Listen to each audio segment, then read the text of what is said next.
Here's another one you don't want to hear. Frankly, did you like? 1, 2, 3, set, go!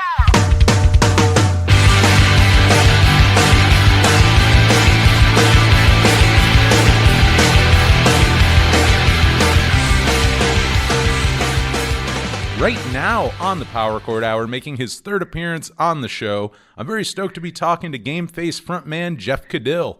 We're going to be talking about Jeff's first two solo records, Here's What You Should Do and Try to Be Here, which are both getting their first time vinyl pressing together on a 2LP set called Here's Where You Should Try to Be, and we're going to talk about that. We're going to talk about the records, as well as Jeff also just put out new music over the summer with his Old Blood EP. So, I mean, I feel like you're always busy, and we'll get into all of that. So, Jeff, man, how are you? I'm busy. Yeah. I'm really good. I'm good. I'm content.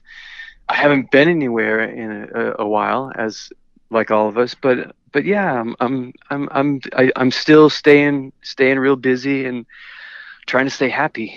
I mean, because I was even thinking about it, like even when I hit you up, because I saw you were putting out the vinyl release, and I'm like, oh, it'd be fun to talk about those records, talk about the release and all that. But even within that, and I knew you released it, but even within that, I totally forgot. Oh my God, you just put an EP out, like, what is it, 2 months ago at this point?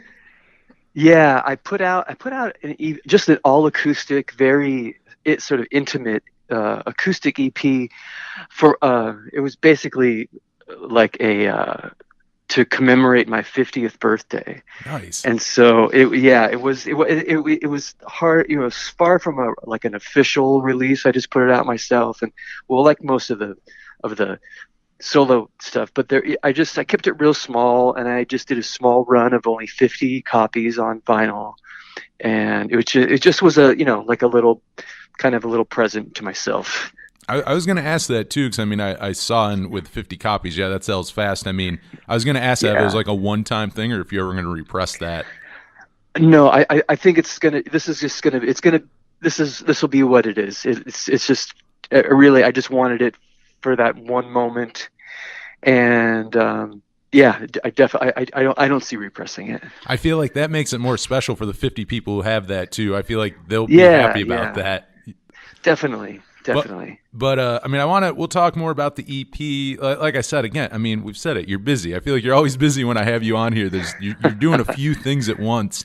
But I want to talk about the new vinyl release. And, for these first two records, I mean, going back there, I mean, what is it, 15 and 13 years? I mean, had you thought about some of these songs in a while? We're like revisiting this? Like, had it been a while since you thought of these songs or thought of these albums? Yeah, I didn't. I mean, it didn't really dawn on me that it was that long. But I do.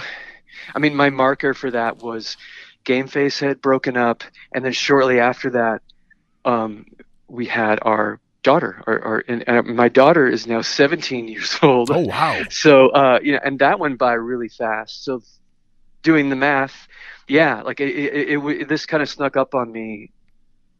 These records being as old as they are, and I'm really, yeah, I had listened to them. I'm really happy that they're going to end up on vinyl finally, and be sort of treated like a real release. I like I said, a lot of my solo stuff I just kind of throw out there. It's always free digitally on Bandcamp, and it's on all the digital platforms. And I did just limited CD releases along the way, but I feel like now that this is getting a vinyl release, I feel like it's really a special thing for me. I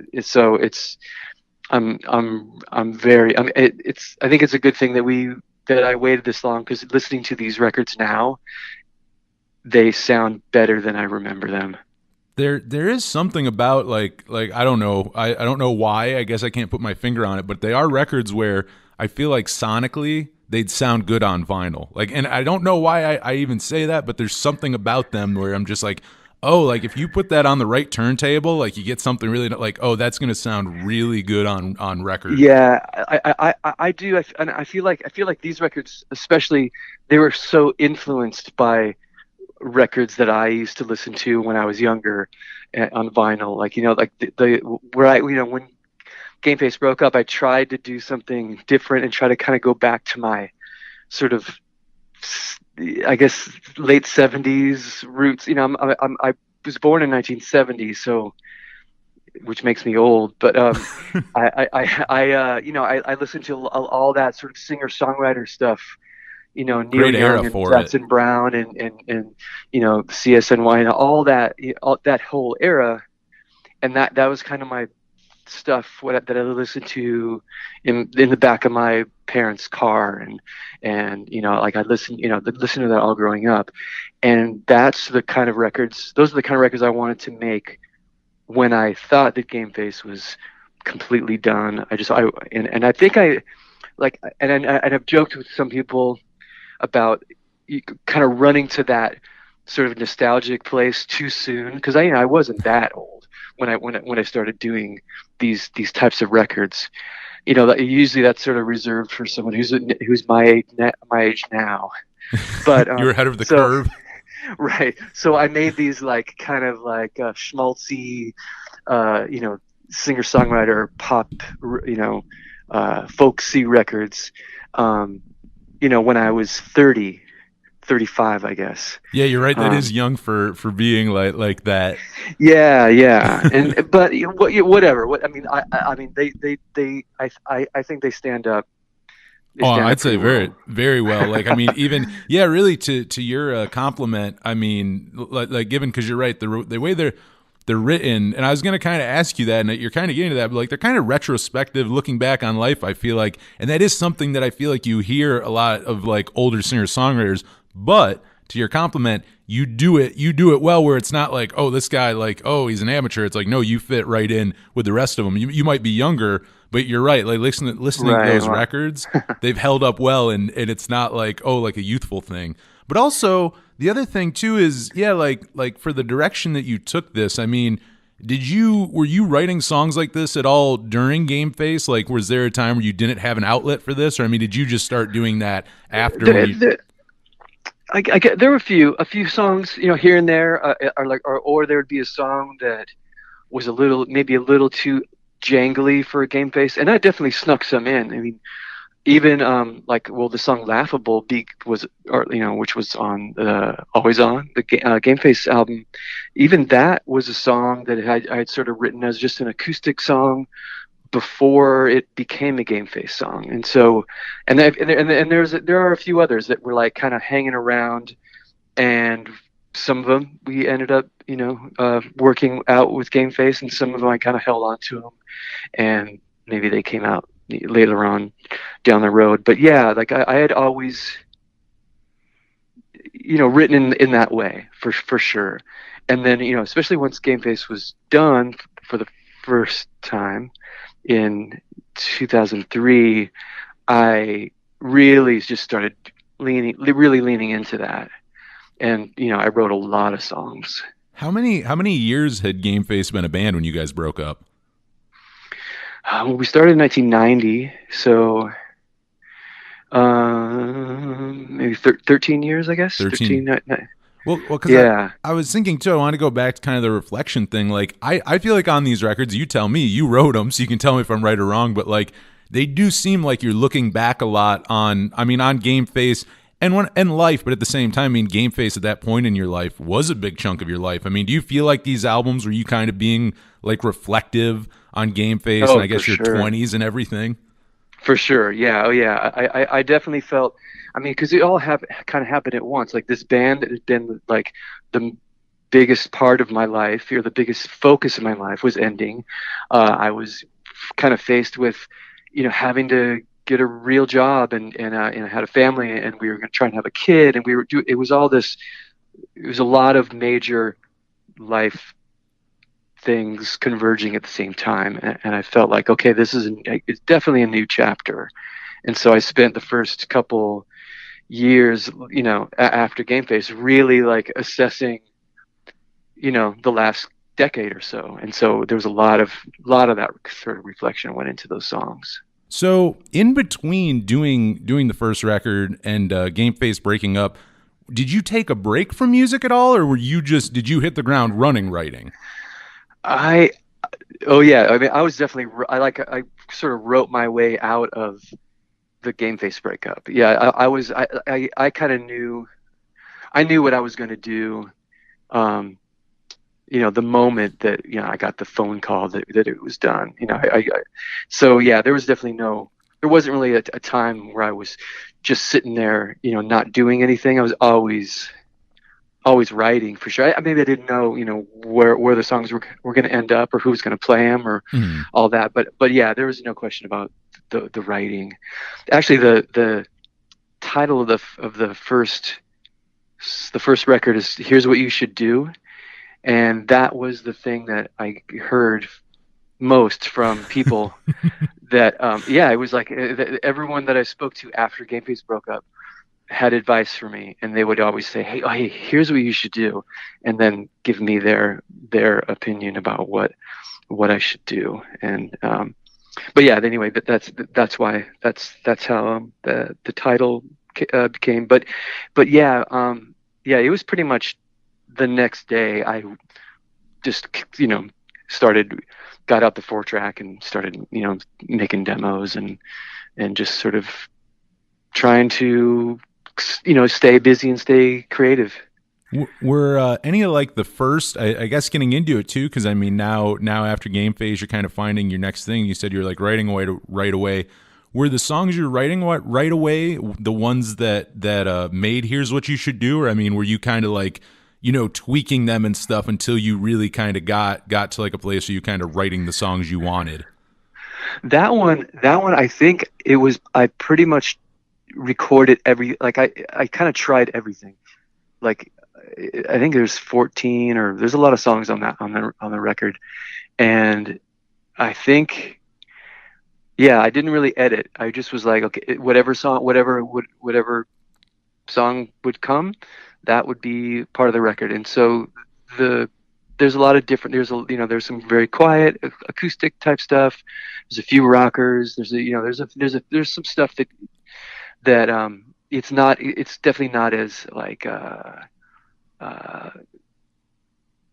calculated as maybe the next record sounds or whatever. But yeah, like I definitely used every idea along the way, just because I could, because Gameface was a band who did one thing, we did it really well, and there wasn't a lot of movement in between what we did. And so I felt like, oh wow, now I can do different stuff, I can do whatever, and it's not going to be weird to put these songs together. So that's kind of how I felt. But I mean, I write it just a certain way too, and it's not like I'm doing, it's not like the spectrum of what I write is all that broad. It was just I just sort of expanded it a little bit from what Gameface was doing. I think that's neat though. It's kind of crazy too that you're kind of like recording them as they were coming and everything, because it sounds like a pretty like well thought out record in the way where like I would have thought more, which I think that's awesome, because a lot of times I think your best stuff is like your first idea, like you like without overthinking it, without overdoing it. I think a lot of times that's where the magic is.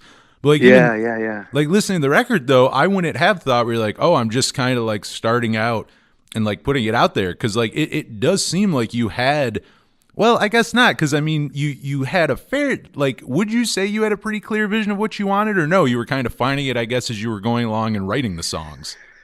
Yeah, it just like I would have a few songs at a time, and I would just demo them, and I should definitely mention that the key player on both of these albums, my friend Robbie Rist, who played drums and bass and maybe a few other instruments, but he also recorded and mixed the records. I would go to his studio and I would say, okay, I have these songs. This is how I think they should sound. Let's see what happens. And then we would just kind of concentrate on a song or two at a time. And then once those were done, I would, come in and I would bring the next small batch, and until we had, 12, 14 songs or whatever. So it just was, I didn't really like plan it out. It wasn't really orchestrated in a album type of way. It was just like, this is what I've got right now. I remember we did record a couple songs a few different ways, and that's about as far as like, stretching the experimentation sort of side of things. But for the most part, it was whatever was the first idea or the thing that felt right the night that I would bring in the song. Like, maybe we record it the next week or something, but we would at least sort of run through it and have it feel right. And it came to, and it happened pretty quickly. And Robbie's an amazing musician. Like, put him on any, he's better than me at every instrument. But yeah, he was really great to it was like, recording with a, an almanac or a supercomputer, or just, I just, Nice. this is what I want. And then he would say, oh, here it is. And he was really, it was the perfect guy to meet at that time. I know you've worked with him like a lot throughout the years. It seems like, was that the first time you guys worked together? Yeah, that was it. Like, it was, I met him through a friend of a friend. And, I just was like, it was known that I was trying to make a solo record, and I knew a guy who was like, oh, this dude is great. And I said, is that the guy is that Cousin Oliver from the Brady Bunch? And of course it is. Nice. And so we met, and then, it happened really quickly. And all of a sudden he's like, let's just get it started. Let's start recording. And it was already underway before we even, we sort of got to know each other as we began working on it. Wow, he has to be because like the way you're describing it, like the fact that like you're starting out with a pretty clean slate. Like, you have Gameface, but you don't have like a previous solo record for like reference to go off of. So the fact that he's kind of just feeding off like what you're giving him out of your head and then putting it on tape, that's pretty amazing, including the fact that you guys didn't know each other that well, or at all really before that.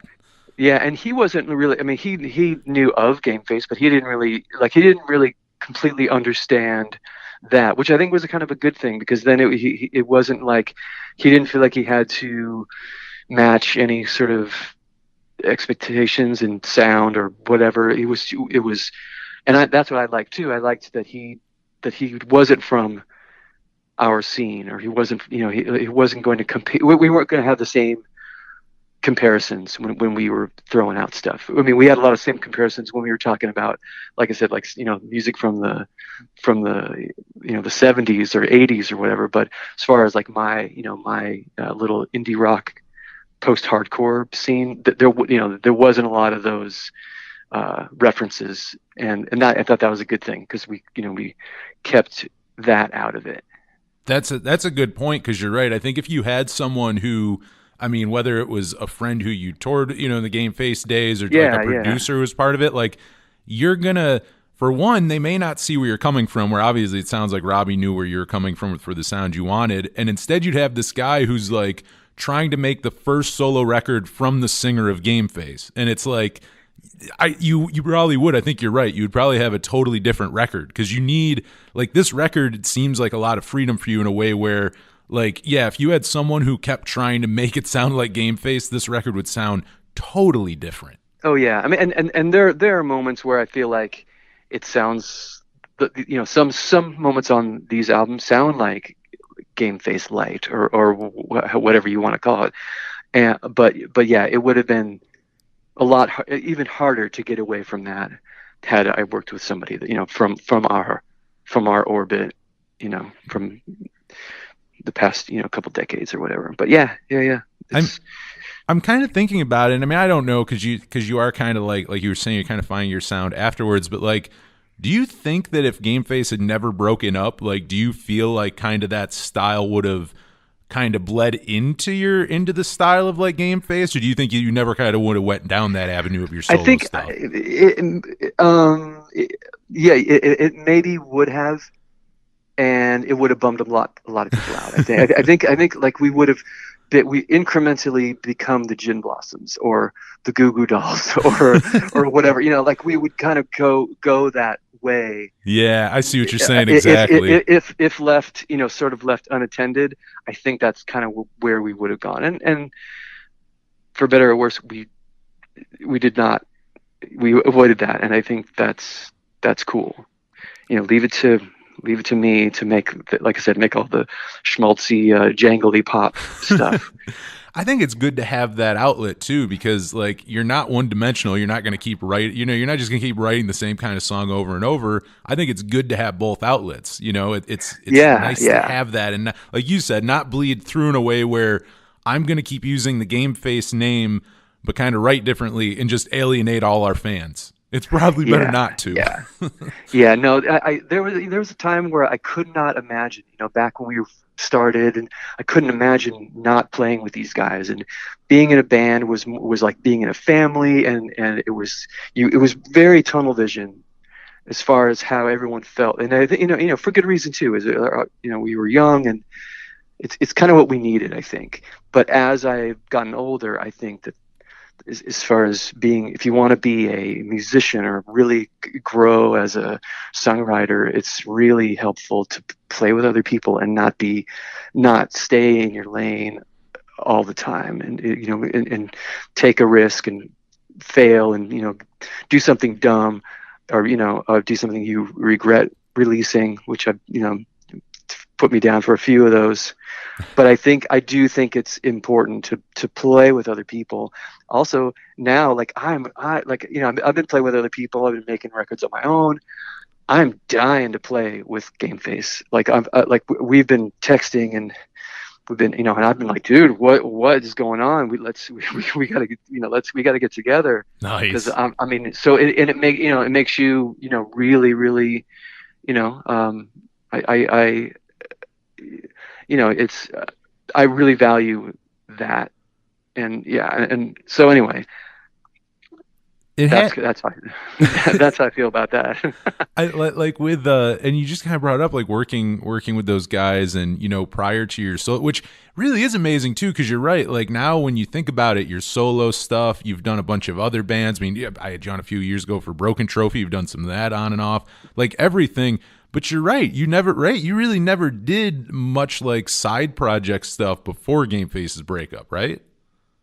No. The only thing I did was a band called March in the mid '90s, and we put out one album,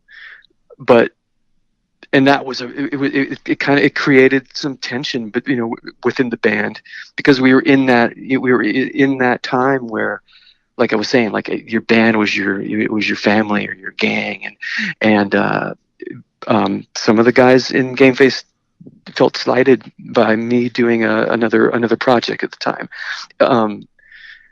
But it did, like I think one helps the other.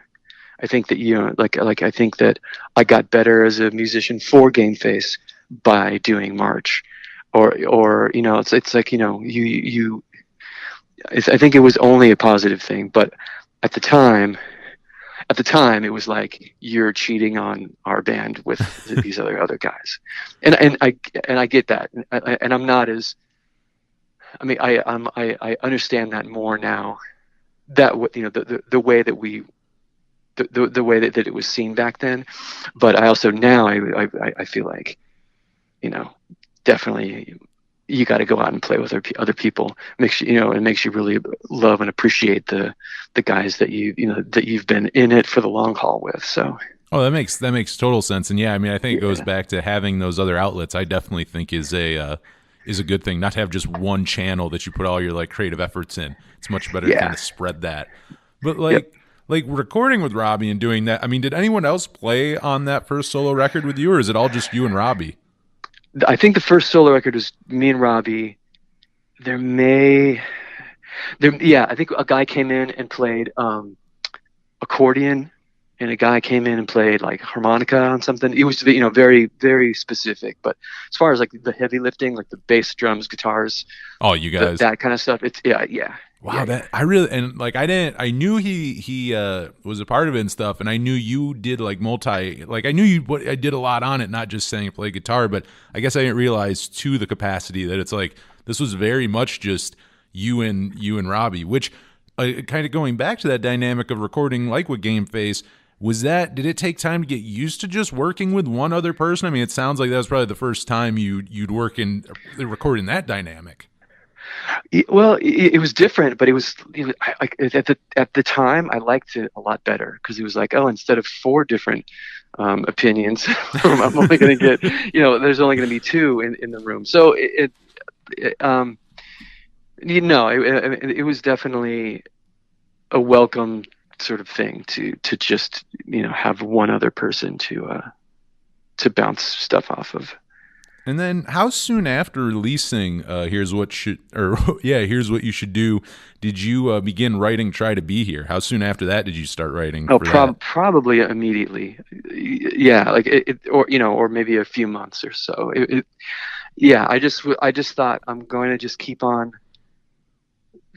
making these things, and so yeah, I can't really say if there was a definite like gap between the releases. It wasn't like it wasn't a big release where you put it out and we went on tour or anything. It was just it was out and then we kept on moving, and I think that it might have just been just kind of continuous. And then when I felt like we had enough, the one major change between that is, or after "Here's What You Should Do" came out, I did sort of put together more of a real band. We brought on a bass player. And then Popeye from Farside. He joined the band, playing live after the first record came out. But by the time we recorded "Try to Be Here," Popeye played on it, and then our bass player Kevin played, and so it was more of an actual group. It wasn't, it was less of a solo project. Although I was still like writing everything, and it was kind of, we operated like a solo record, but I had a complete band for that one. And then like on that one, did you? Because you said it kind of changed a little bit. Like on that one, when you started writing songs, was it as much of like write a song, record it, or were you kind of fine tuning more here and kind of working on things a little more? Yeah, we were able to like put the songs into the live set, kind of play them, and I think we probably didn't record until we had a good chunk of the songs sort of written and songs that we were already sort of playing live. I do remember there was like the last handful like were still being sort of worked out in the studio, but we had like a big chunk of the record that was already done, and it was, we were all, we had been playing the songs live, and so it was just like kind of back in the day, when Gameface would finally get to the studio, and we would be very rehearsed, and we would know what we were doing. But yeah, that was certainly more of a traditional band record. Was it easier at all doing the second solo record after having one under your belt, or did that not change much of anything? I don't know. I mean, because there are never really expectations, or, there's not, I mean, I didn't feel like there was anyone that was waiting or had any sort of, no, it was natural just to do it. And it wasn't, I didn't really feel like, oh no, it's my sophomore effort, like the sophomore jinx. It's always the second album that's the hard one to make. I didn't feel like that. It didn't feel like my second album anyway. It was probably like my 9th, in my lifetime. So it was like not a, I didn't really think about it like that. It was just, just more of the same. I'm going to I have another group of songs, and we're going to record them somehow. Was "Try to Be Here" also recorded at Robbie's studio? Let's see, half of it was. Yeah, half of it was, and I think, and I can't even really remember the chronology of or his studio was called the Boathouse. It was in Northridge, and it is no more. And I don't know if it was because the studio was closing that we had to go to another studio to finish the record, or I may have just had that plan because I wanted to go to a studio, and so that Robbie didn't have to deal with engineering and all the things that come with recording. I wanted him just to play drums and not to worry about that. And I can't remember if maybe the imminent closure of the studio made me, I can't remember what, I don't know. But yeah, we definitely did at least 3 songs, maybe more, at Jim Monroe's studio in Santa Ana. And I forgot what you asked me, but that's I was just asking where it was recorded that's at. Where we're at. So we definitely took the band to a different studio, and we really acted like a band there because Robbie didn't have to deal with any of the studio stuff. Did that one take a while to record since you had to jump studios? That one take a little longer to get done? It probably took less time because of the way that we were recording. It wasn't really piecing it together with just 2 guys. It was more of a band effort, so it probably was quicker. I don't like, again, the way in which things happened. It's a blur. It's been a long time. I don't remember. Yeah, it's been a while. Yeah. Are the songs on these records, kind of going back to being out for a while, when you go back and listen to these songs, and I mean, I guess it could be with like your whole catalog too, but I mean, since we're talking about these, do you ever get to a point where you go back and listen and you still connect to them, or are there anywhere it's just so long that you listen back almost like a listener and less like the person who like wrote it? I actually like when I can get to that point where I can just be a listener and kind of maybe rediscover a song, or have so much space that I can kind of separate from what what I was trying to do or trying to talk about when I was first writing it. But some songs age better than others. I mean, I feel like some songs sort of they and some sort of reveal themselves, like the what they're really about a lot later. That's interesting. Yeah, a lot of these songs, and some, not all the time, but like some of them I would listen to and think, wow, I actually I knew what I was talking about there, or I would say, oh, what like this doesn't hold up, this does not make any sense to me now. But yeah, I think that it's nice and surprising when you can listen to songs and remember like the headspace I was in, and either have it, whatever it was, sort of feel resolved, and I can sort of just appreciate it for like a moment, way back when, or I can listen to it as something that has even more meaning now than it did at the time. I think there's a lot of that stuff on these records, because like I was saying, like they sort of happened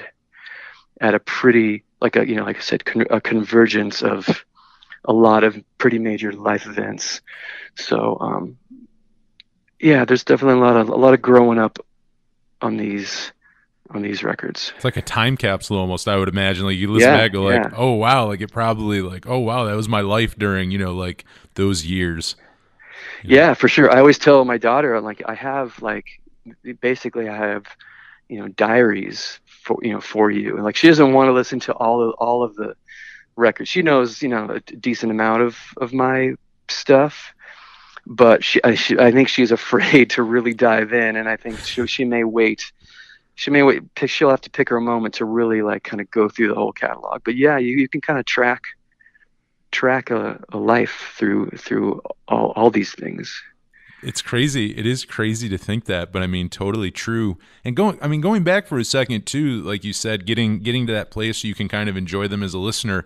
For you, is that something that, and it may vary from the song to song, but like, does that something that typically takes years, or does it happen a little bit after the album's been out and you're not like working on those songs so much? Yeah, I think like, a couple years or so. I mean, sometimes the thing that will keep me from really enjoying some of the stuff, for instance, with Gameface, the early Gameface records, I love them because of what they are, and I remember how I felt, and I remember mostly everything about when we were recording it. But for me, some of the production, it's hard to get past, or like, it's, oh my God, it's so fast, the tempo's all over the place. So as a technical listener, that those are the hardest things for me to, like, oh, like my voice sounds like shit, like that kind of stuff is but you go to, you zoom out decades, and none of that stuff matters. I think that stuff is that's the charm. It's kind of quaint and fun to listen to stuff that was recorded on a $300 budget,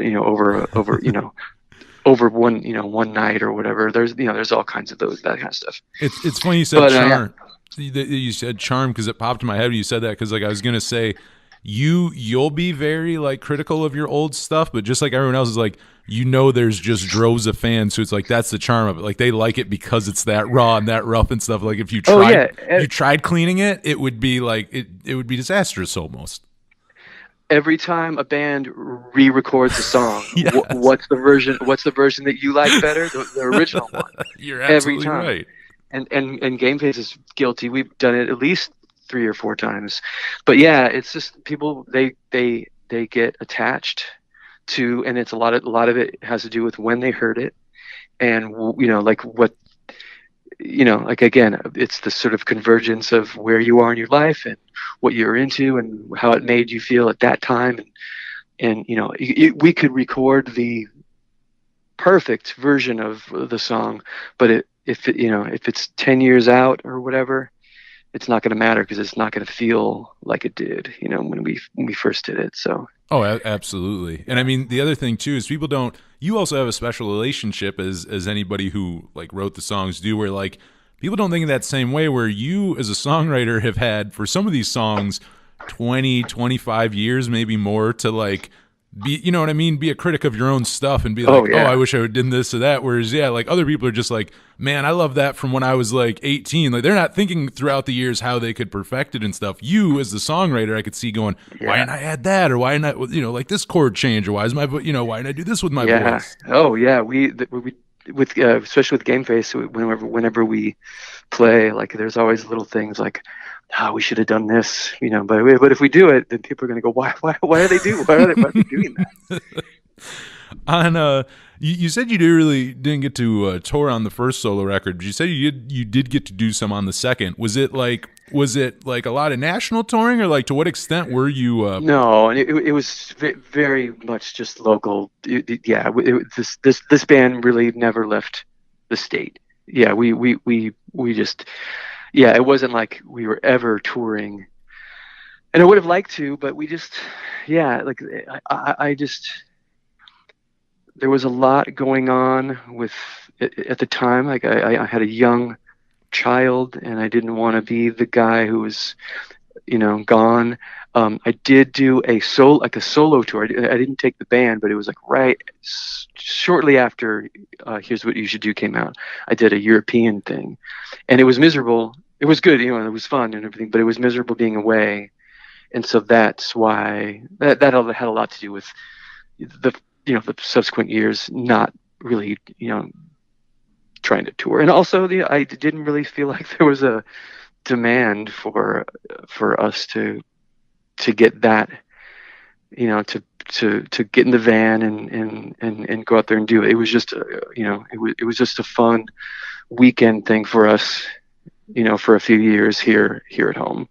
As far as when right now obviously you're not really getting to play solo shows, but like when you do go play solo shows, As far as the set list goes, like, do you still play a decent amount of songs off these first two records? Those still go in the rotation at all?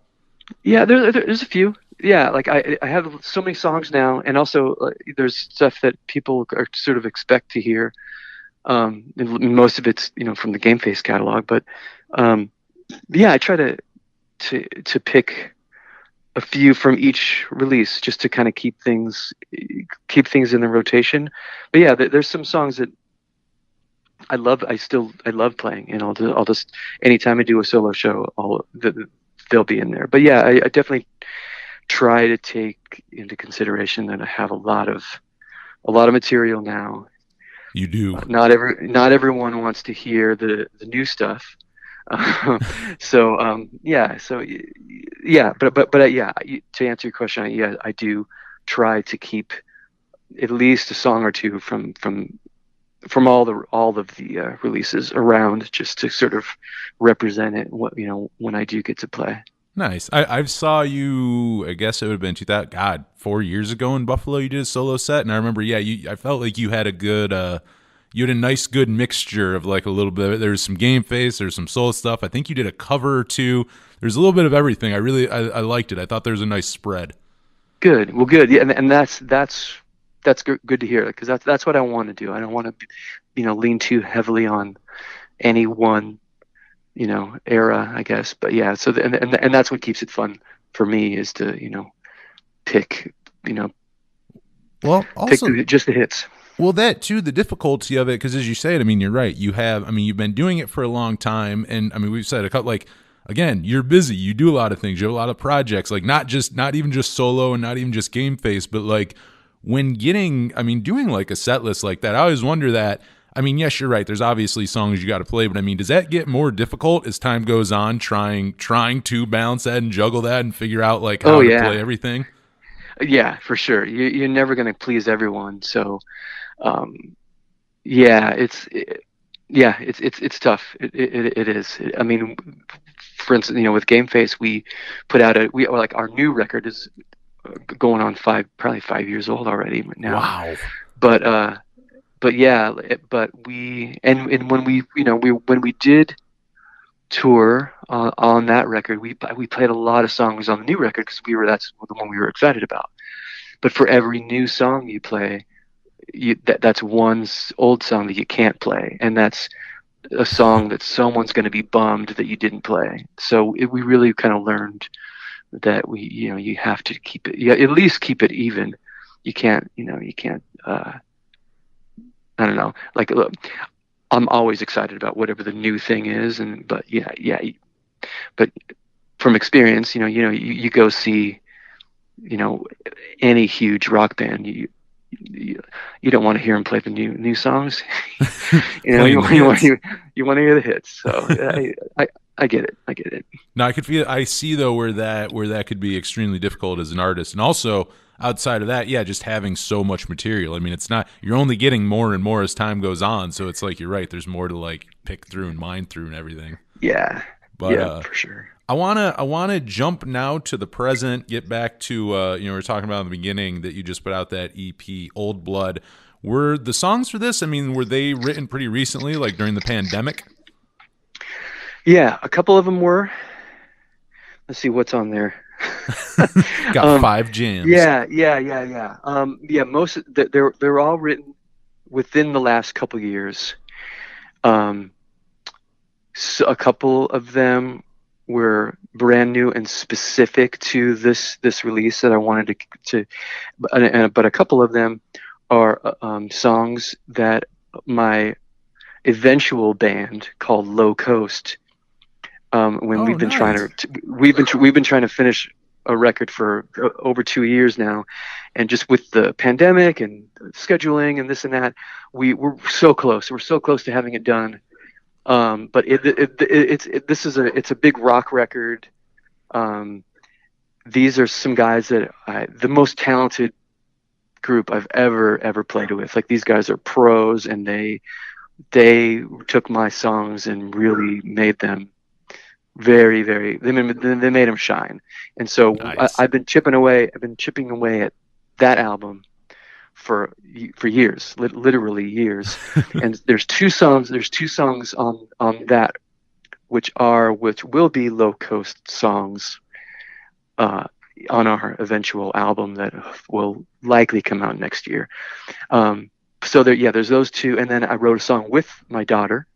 We wrote a song together and wrote and sang it together on the recording. But yeah, it's all that EP is supposed to sort of reflect the present and the sort of this past year or so. I'm excited because for people who haven't heard it, it's extremely stripped back. So like you saying that these coming out with Low Coast being like a big loud rock band, like I'm really excited to hear how these songs sound in a full band setting, because it's extreme. Like this is one of the most stripped back things I think you've ever put out. Like, I mean, even more than the first two. So those have full band songs. Like this is very stripped back. Yeah, this is purposely really intimate, like, which I love. I had to really just only put on just the tiniest bit of extra accompaniment. There's a little something in every song. It's not just a voice and a guitar, but it's really close to that, pretty, but two of the tunes, Irrational Anthem and I Know We'll Never Know, are those are the full on nice. Rock band low coast tunes next year. Damn, I'm excited to hear that. That's going to be really cool to hear those as a full band.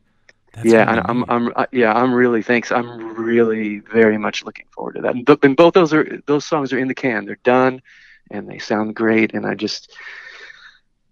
just the waiting is the hardest part, as they say. I'm pretty sure. I think you might have even mentioned. I know you've brought it up before, at least on social media, and maybe last time you were on here. I know you've talked about Low Coast. So it's been a while. It's embarrassing. It's embarrassing how long this band sort of been hanging around waiting to happen. I mean, you have an excuse though with a global pandemic.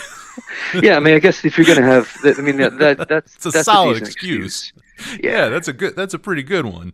And we wanted to do it right, and I think that if had we tried to put out the record or finish it last year, or during the really any time this year too, no good. It would have. It wouldn't have been good, because this is a band that I want to go out and play, and hopefully once the record does come out, then we will also be able to go out and play. I know that bands are playing now, and things appear to be getting back to normal. I will feel better. I need to give it a little more time. Oh, I can't for me. I don't blame you. I feel like not everyone's fully there. I don't think I'm really fully there either. Yeah, I mean, I'm an old man now, so I need to be smart. Hey, you'll be the other thing though is you keep writing and playing music during all this. You're going to be like the tightest you've ever been when it's time to play again, I feel like. Yeah. But going back to Old Blood, like you said, your daughter's on there on a song. Sounds really good. Is there anyone else? Like, who else is on this record? Does anyone else play or sing on it? My friend Christy plays violin on Make Time Sleep. And my buddy Brian plays keyboards on Old Blood, and I think that's it. The rest of it is pretty much just me. Yeah, it is. It's very minimal. I think they're good. Like you doing a solo set. Yeah, I think any of these songs will sound good with just you and guitar. I think any of these would be good in a solo set. Yeah. I like after the last little run of solo shows, it's going on a few years ago. It might have been the one where you I saw you in Buffalo. Yeah. I got really used to just to really bringing it down, not using a pick, just playing with my fingers and just relying on the voice and the guitar and getting small, getting intimate. And so and I really liked, I even played a few shows sitting down. And I really liked that sort of vibe. So that's what I wanted to do that was like my vision for the EP, is to really bring to bring that really intimate, almost and uncomfortable at times.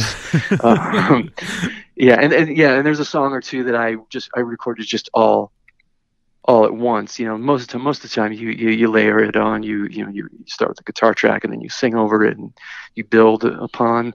But I try to keep it as immediate and like I said, intimate as possible. And I know the song "Old Blood" was essentially live, and then I had my buddy Brian play keyboards on after. But the vocal and guitar were just a live take.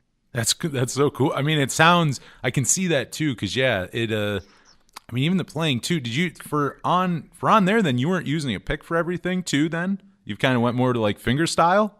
Yeah. I think Nice. I think there's no pick on that record. Oh wow, pick free record. Yeah. And, now Jim Monroe, the guy who mixed it, my old friend who's recorded and mixed a lot of records that you know of. He, as far as recording, he said he does not like the finger thing because it's very unpredictable. It's very unpredictable. Oh, that about makes sense. About what you're gonna get. Like sometimes it's just sonically it's. I feel like you got to EQ that maybe a little more. You'd have to probably screw with that. Yeah, because I could see it being really muddy or low end, or like depending how you're playing and. Exactly. Yeah, it can be very low end if you're just doing a lot of like thumb picking and stuff. But when you rake the back of your fingernails, then it starts going on a whole other frequency, and that's where the problem starts. And that's where we're completely nerding out on whatever engineers speak right now, but that's okay. You know what though? The engineers love it. Everyone else going, what the hell are they talking about? But engineers know this problem. They're going, damn finger players. Yeah. They want me to use a pick for sure. Was that hard? Because I mean, thinking about it in Gameface, you're obviously not doing like finger picking in there and stuff. I mean, when you started kind of doing that different kind of style, did that take a while to get used to? Yeah, I guess it probably took a couple of years of just like sitting around at the house and because that's how I always play when I'm just sitting around. But then it took a while to I would always like play the finger picking style at home when I'm just sort of just dicking around. But then when I would go out and play, whether it was definitely if it was like a rock situation or even a solo show, I would always use a pick. And it took a while to feel confident enough to play a show in without the pick and really strip that down. So yeah, it was some steps to get there. But now I feel like especially a lot of the newer solo songs, I don't feel like they come across the way that I want them to if I'm playing with a pick. It's too strummy and too loud, and I'd rather have the control and have the little more bass, a little more, like I guess it's all about controlling the dynamic and stuff. But yeah, I think that now I'm more comfortable, especially on the solo thing, I'm more comfortable without a pick. That's it. Yeah, and that is because it is so different from like what you're saying. Like you're controlling these dynamics, and there's a lot more to that with finger picking. Whereas in Gameface, I'm sure a lot of the times it's just like, make it loud. You know what I mean? Like there's not a whole lot of thought in what you're doing, like picking wise. A lot of times. No, yeah. With my amp set the way it is, there's not a lot of nuance. Yeah. People can't tell the skill you're doing with that right hand. They just can't hear in there. Exactly. For the I know you can currently pre-order Here's Where You Should Try to Be. When is the vinyl? And I say expected because I know everyone I talk to right now, it's kind of up in the air. But when is it expected to be out? Yeah, it is expected to ship early or mid-December, which is not too far off. No. That's all I know. But yeah, I would say I would be surprised and really pleased if it did ship then. But it could be a little later than that. But yeah, and again, if it does, that's a perfect holiday suggestion Yeah. for your alt rock people on your shopping list. But yeah, the pre-order is up now, and it came out great. Like it's the real deal. It's gatefold, and the Coke bottle clear vinyl looks amazing. It does look really good. It's gonna, I think it's gonna be great, and I'm really excited. It's being pressed at the third man pressing or whatever in nice, in Detroit. So that's that is legit. Awesome. Yeah. Did you change, like, because I know it's 2 LP, is it one record on one on the other, or are they kind of like combined? No, we kept them. There was a little bit of moving around within the albums, just to make sure because you can only fit a certain amount of music on a side of a record, so there was a little bit of shimmying around with that. But yeah, it's essentially two separate albums. The album art for it looks really cool, a combo of both records. Did I see you did that? Yeah. I do all of that. I mean, I do all the Gameface stuff too. But yeah, that's my main gig is graphic design and that type of thing. But yeah, it was fun to try to figure out how to, it was either like, do we design something completely new, or do we try to combine both? So yeah, it worked out great. It's a good package. I think the image looks really cool together. Thanks. Yeah, I'm very, very pleased with everything. So it sounds great. It's been remastered for vinyl, and so it should be like what how I've always wanted this thing to be presented. That's cool. And I mean, the other thing too is I'm thinking about it. Both of them came out in a time where vinyl really wasn't a thing during that era. Like, I can't imagine back in like 05, 07, there was probably much thought of like putting this on vinyl. I mean, I feel like bands were doing that. Yeah, it was long before the big resurgence of that, and it definitely did not make sense at the time, because I mean, I'm a big vinyl nerd, but I sold my main vinyl collection in the early 2000s because I just didn't feel like carrying it around with me when I moved every year. But and then in recent years or recent decades or so, I've been spending a lot of money buying my old record collection back. I don't want to say it, but I'd imagine probably for more than what it was going for in the early 2000s. A lot more, yeah.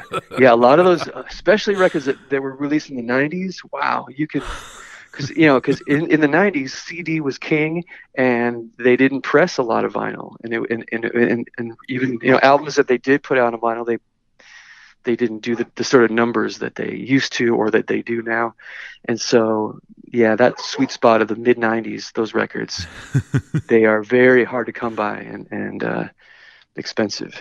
Has because I feel like Gameface fans are pretty big vinyl collectors, because I feel like every time you guys put something out, it seems to sell well. And I know I've grabbed, for some reason, vintage vinyl. I always find, they're gone, sadly they're closed now, but I would always find vinyl and stuff there. Of you guys. For Gameface, have all of the full lengths gone the vinyl treatment, or are there any Gameface records that have never been put on vinyl? I think that they're all there. There's one like our album that, like our I guess our last album called Four to Go. That one, it's on vinyl, but I think it's only the German label. There was a German variant. So that's rare, probably. Pressed vinyl. Yeah, but surprisingly, somewhat easy to find and not very expensive. Oh. but yeah, I think that one's probably more rare. But yeah, everything else, and then we're slowly, doing the big anniversary reissue on, two of our records have gotten that treatment already. Good, a few years ago, and then just this year, Three to Get Ready, is now re-released on vinyl, and it's kind of updated with a couple extra songs, and and that's been exciting. And I mean, like you mentioned earlier, kind of like wanting to get back into Gameface and everything. I mean, is there anything else on the horizon for the band? I mean, it doesn't sound, touring and stuff, probably not, but anything else we should look forward to or kind of keep our ear out for? I mean, yeah, not as far as recording any new music or anything. I'm just really hoping to kind of put something on the calendar for us to go out and play. But yeah, that'll happen. Hopefully that'll happen next year.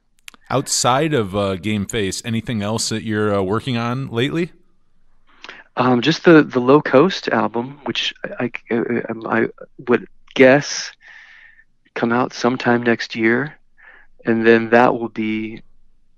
I think that will end up being my focus on as far as playing music and or playing shows and writing and stuff, because I really enjoy that band and this the sound. It's not like it's not a new thing for me, but it's brought to a level that I have not been able to find until now. So I'm really excited for people to hear that band and hear the album, because it's, for me, it's something really special. So I'm hoping that, like, at least by this time next year, that record's out and we're doing something. That'll be, I mean, I know myself, and I'm sure anyone else, including who's listening to this point, is I'm sure stoked for. As far as that goes too, with that record, I was just thinking about it, because like I know you said it's been a few years since you did like the solo run, but how long has it been since you did like a live full band? I mean, has that been even longer since you did like a full band show like that, like an actual like rock show? Yeah, I mean, you mean like outside of Gameface, like a more of a solo based rock? Oh no, just basically an or electric, just like anything. like a full electric band. Yeah, I think maybe the last sort of electric thing, not counting the only Low Coast show that we did a couple years ago, just sort of at the beginning of the band. It was kind of just a friends and family type of thing. But aside from that, yeah, it might have been just the last Gameface tour, and that was, I think the last time we played we played Brazil. Oh wow! And that was our last. Yeah, and I think that was 2018 in Brazil. I think that was the last time. Is that your first time playing over there? Yeah. Yep. That's pretty rad. Have you done, like, besides that, I mean, international touring, have you gotten to do much of that throughout the years? I mean, not as much as I would like to, but we certainly, I mean, we did Japan the year before that. Nice. And that was sort of my first, well, no, that was actually the first time I went to Japan was just a solo thing. A label in Japan had licensed my solo records, and I went over and did a couple solo shows. But then that was going on like a decade or so ago. But then, the first rock band situation was 2017 with Gameface. Wow. Yeah, I'm sure you're then itching to be back on stage doing an electric guitar in your hand. Yeah, with a pick. Really, yeah, with a pick too. Yeah, I mean, just thinking about it. I've been texting the Gameface guys this week. I'm like, dude, what are we gonna do? I can't wait. Just some volume would be great. I think fans are. I mean, I'm sure, just like myself, even if it's just play together, that's a nice direction. It's good to hear that you guys are like itching to play together and everything. Yeah, and that's I said, we don't have to even play a show. I just want to just get together and make some noise, and then we'll see what happens after that. But Yeah, it's been a while, and it's hard because we have a drummer who lives in Texas, and the rest of us live out here in California. So it's not as easy. We can't just get together on the weekends or whatever like we used to.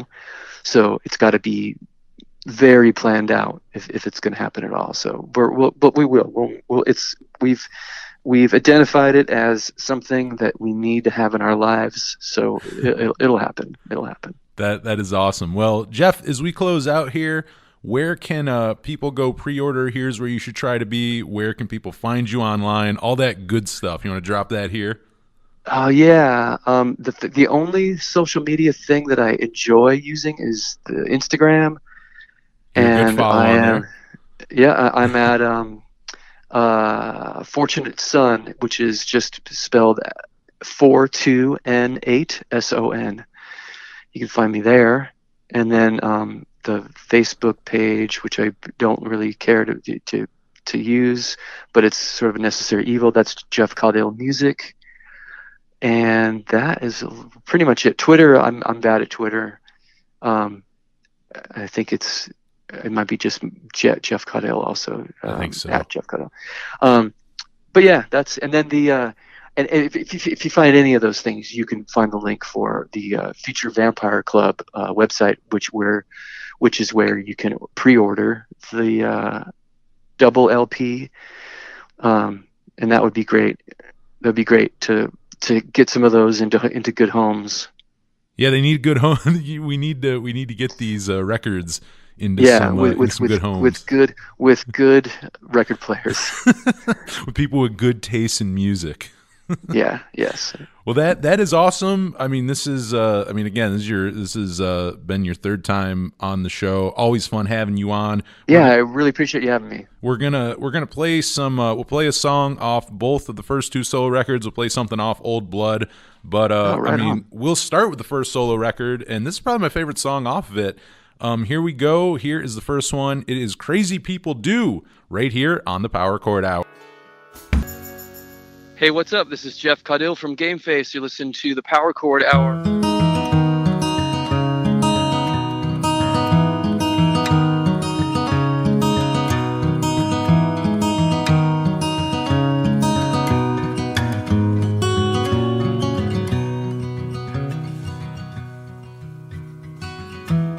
Awake in my bed, my ears still ring with something you said.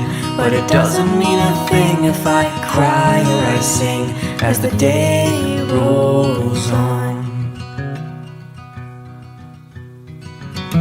When I was a kid, I knew this song by the guy in the lipstick. Go on, and disappear in between days.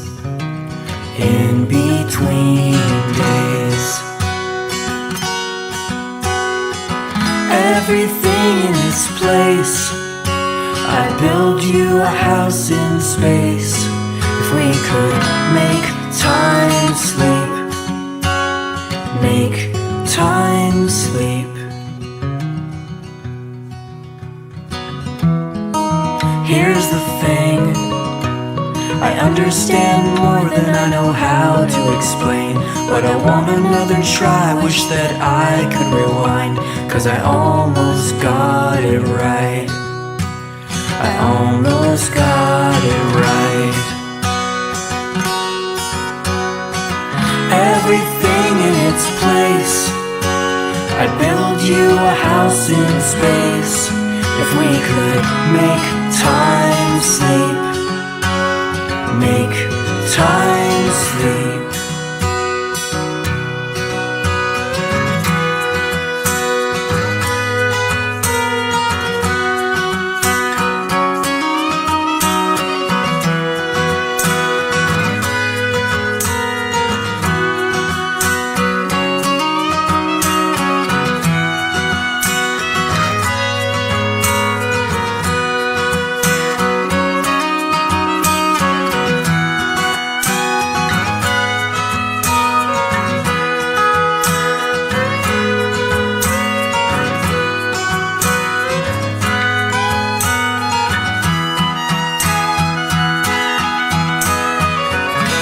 everything in its place. I'd build you a house in space if we could make time sleep.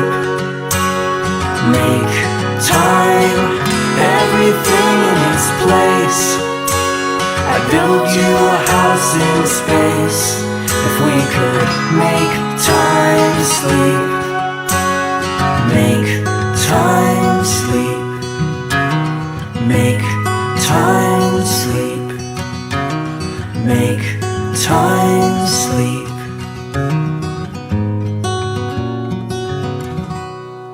Right here on the Power Chord Hour podcast, that was Jeff Caudill with Make Time Sleep featuring his daughter Melody Caudill, and that is off his newest EP, Old Blood.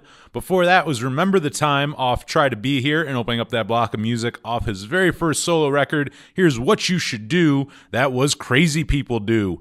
I want to thank Jeff again for calling in, his third time on the show.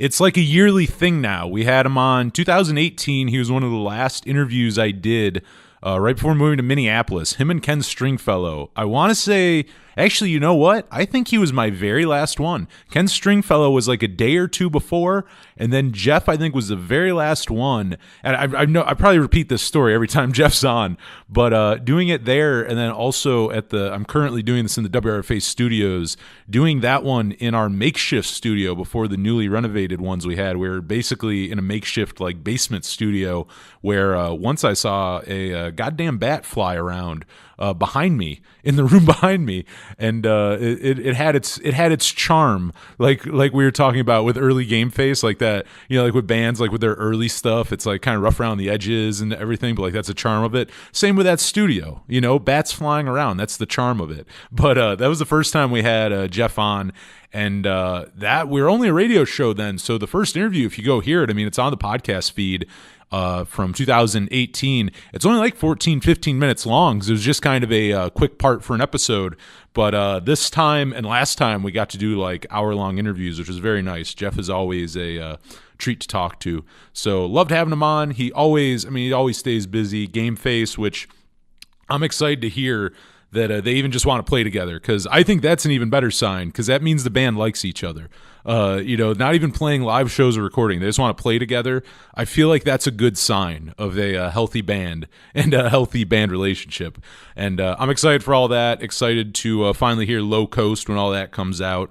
And it's blowing my mind too, because if you've not heard Old Blood yet, go check. You just heard a song off it. I think it's my favorite song off the album, but as you can hear, it's very stripped back. So to hear two of those songs is like full on like rock band songs. I'm very excited to hear how that is, and I'm sure it'll be great, as all Jeff's stuff is. He's a great songwriter. Listening to Gameface and then listening to like his solo stuff, he has range. You know what I mean? At the end of the day, he's just a good songwriter. Like that's the other thing, is like he can do the stripped back stuff and the songs are good, just him and acoustic guitar, and that's a sign of a good songwriter. A voice and a guitar, and it's just as good as when it's a full band, or just as good as anything else. So want to thank Jeff again. We'll have him on, I'm sure, next year, or I was gonna say again this year, but I forget it is October, so even if it was a couple months, it probably would be next year. But I'm sure he'll make his yearly return again. We missed him in 2019, but besides that, we have him on once a year, and he's always awesome. I love Gameface and all his solo stuff. And another thing I probably repeat every time he's on, but one of the best like voices in punk rock and like that whole like Revelation Records, a lot like Texas Is a Reason, where you have this vocalist who like doesn't sound like every other vocalist in the scene, like every other band who they tour and play with. Like I always feel that way with Jeff's voice. Like Jeff has this great rock voice and he has like range and stuff. He's not like a punk singer who can't sing. He's a really good singer basically in a punk band, and I think it shows. And he just has a great voice. Like I think even if he was playing like Foo Fighters style like rock, like that, like kind of like arena rock, or like something, like I think his voice would sound great on that too. Like his voice just works in a lot of ways. So if you can't tell, I'm a fan of the guy's work, and you can find all the music that we talked about on here on his Bandcamp page. I'll pay what you want, and go check out. I'll have a link at the bottom of this here podcast, or in the description. But Future Vampire Club, cool little label, and I believe Jeff's had a few things released on there. And so go on there, pre-order the 2 LP set. Depending on where you're listening to this, maybe it's out. I know it's limited to 100. I think there's 2 variants, and I think they might have did a test press too, which I believe is, if they did, it's sold out. But you might still be able to snag your hands on one of those. But I would definitely do it soon, because again, 500 pressed, and their stuff sells fast. Like, Gameface fans are vinyl fans. I can tell, just because they anytime they release something, it goes very fast. So again, if that's something you want, I'd go get it soon. But that is going to be it for this episode. Thank you so much for checking it out. If you want to give us a follow online, at Power Chord Hour on Twitter, Facebook, and Instagram. You can find us on Spotify. Maybe you're listening to us there. But if you go search Power Chord Hour on Spotify, even if you're listening on the podcast, we have playlists every week from the radio show. There are hundreds of playlists. I'm sure there's lots of Gameface and Broken Trophy and Jeff Caudill and a bunch of different stuff that Jeff has done on there. So if you want to go check that out, go check that out. And follow us if you will. But yeah, we're on social media. We're there. You can hit me up, powerchordhour@gmail.com. I have some free PCH stickers to give out, so hit me up. I'll send you some out. If you listen to the radio show, I also take song requests. If you want to email me a song request, you can definitely do so. And the radio show, new radio shows every Friday night, 10 to midnight Eastern, on a good old 107.9 WRFA in Jamestown, New York. If you are not in the Jamestown listening area, well, guess what? You can still listen. You're not off the hook. You can't not listen to my radio show. You still got to go listen to that shit, because you can stream us online at WRFALP.com. And you'll see the big old streaming button there. Listen to my program, listening to everyone else's. It's a great radio station, and it's rad they let me do the show here. And it's funny, just as I was putting this together, like I'm recording this like minutes after I just got done talking to Jeff, but I just looked in an old Power Chord Hour folder in one of the. I don't really use this studio in WRFA much anymore. I normally use the other one, but I opened up a folder that I didn't know was on there for Power Chord Hour. And the only thing in there, which, I mean, man, what a nice selection. But there's 3 files. One is my interview with CJ Ramon, raw. It's the original file. And the other one is part 1 and part 2 of our very first episode of the radio show, which I guess that sounds weird. It's really one show, but just the way that worked, I had to cut it into 2 pieces. But I mean, it was an hour-long radio show. But anyways, I found that on there, which, I mean, I didn't think it was like a lost episode, but I didn't know. I mean, I have no clue where my copy would be, so I'm definitely going to have to like email myself a copy here of episode 1 of the radio show. And, some people might put that up and might go, oh, that's cool, I'll release it somewhere. I'm probably not going to do that, because I got to tell you, I probably sound like horse shit. I'm just going to go out on a limb and say my episode from February, I believe, 2016, from 5 years ago, is a little rough around the edges. It has that charm. We're going back to that charm again. I think episode 1 of the radio show has probably too much charm to release it, but I will let you all know. Maybe I'll like live tweet myself listening and cringing to our first episode. Now, I will say this, the music is probably damn good. I know it's damn good, because I remember the okay chunk of what I played. Now that I'll be able to listen to it and know everything I played. But maybe I'll have to like live tweet me listening to it, just tweet my embarrassments. But again, more of the embarrassments of myself, just trying to kind of navigate being a host on a radio show. Because before that, I mean, I'd done radio, but it was all like PSAs and producing stuff, like behind the scenes. I really wasn't the on-air personality. So interesting to go back and check that out. I'll probably go do that right now. But you should go follow us online, find us on Spotify, listen to the radio show every Friday night. And I swear we've gotten better. I swear it's not as bad. And I mean, it's not perfect, but we are a work in progress here as I'm talking about only me, because I am everything. I am Power Chord Hour. I am the Power Chord Hour in the great words of Mr. Leahy. But that is it. That is going to be the episode. Thank you so much for checking it out. And oh man, I feel like I had something else to tell you all fine folks, but I can't think of it now. What was I going to tell you all? Isn't it weird? Like, I'm talking to you, but I'm not really talking to you. Because right now I'm just in a room alone, kind of staring out this window and, looking into the other studio. But I swear I had something else to tell you all, but I guess not. I guess it wasn't very important. Listen to the radio show. Subscribe on iTunes. Leave us a review if you would. That would be really rad. And if you enjoyed this interview and you haven't heard the other two, they're on the podcast feed from. They're both from last year. You're gonna have to dig a little bit.